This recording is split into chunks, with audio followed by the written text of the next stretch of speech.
So here we have the Nissan Qashqai on a 66 plate. I'm going to start off by showing you around the outside of the car, and then we'll hop in and run through some controls on the inside. But from the outside you can see it's a 5-door car with alloy wheels and tinted windows. Let's start off inside the boot and then work our way around the rest of the car from there. As we approach the back of the car, you can see we have reversing sensors. This car's also got a 360-degree parking camera, which I'll show you when we're inside the car.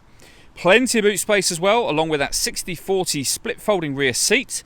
And then you can increase the boot section even further by lifting, and if you wish to, removing these two tray sections. Okay, so we're just going to work our way back round to the front of the car, and then we'll hop in and run through some controls on the inside. But now that we've done a full circle of it, you can see it's in excellent condition the whole way round.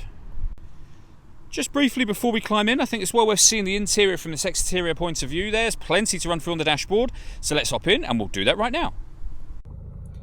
Okay, now that we're inside the car, we're going to start with the dials. On the left-hand side, we have the rev counter, and on the right-hand side, the speedometer and fuel gauge. In the middle, you can see the total miles of this car, which are 54,029.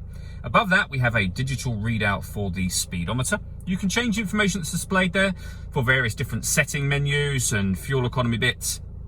Audio, as you can see just there, and eventually back round to the beginning again. If we back out to the steering wheel, the buttons I was using just a moment ago are here. We've got stereo controls over that side as well. On the right hand side, we have both cruise control and speed limiter, as well as phone controls. The phone controls can only be used after such time as you pair the phone up, which is done on the touchscreen in the centre. If you hit the phone button and then connect, and then follow instructions on screen from there. When it comes to music in this car, we have DAB, FM, and AM radio all available to us. If you listen to your own music, you can do that via the CD player. This car's also got auxiliary and USB inputs, and you can stream your music wirelessly via Bluetooth audio as well. So plenty of ways to listen to your music in this car. We've also got satellite navigation, access by pressing the buttons up here. It's a lovely clear display, as you can see. And I already mentioned this, but I'll show you on here, this car's also got a 360-degree parking camera. So we have a reversing camera and a bird's eye view image of the car exactly where it's parked right now. And it goes a couple of steps beyond that. You can get a front-facing camera and that bird's eye view, or a front-facing camera and the front passenger side wheel. So with all of those cameras, it does make it very easy to park this car.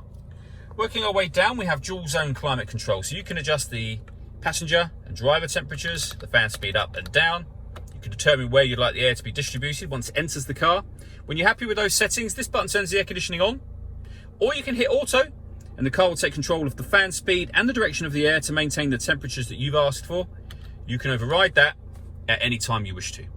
With a heated rear screen and a proper heated front screen as well. Underneath that, we have a 12-volt charging socket and electronic handbrake just here. 6-speed manual gearbox, driver and passenger heated seats, both with 2 different heat settings on each. And then inside the central armrest, a second 12-volt charging socket, as well as the auxiliary and USB inputs that I mentioned previously.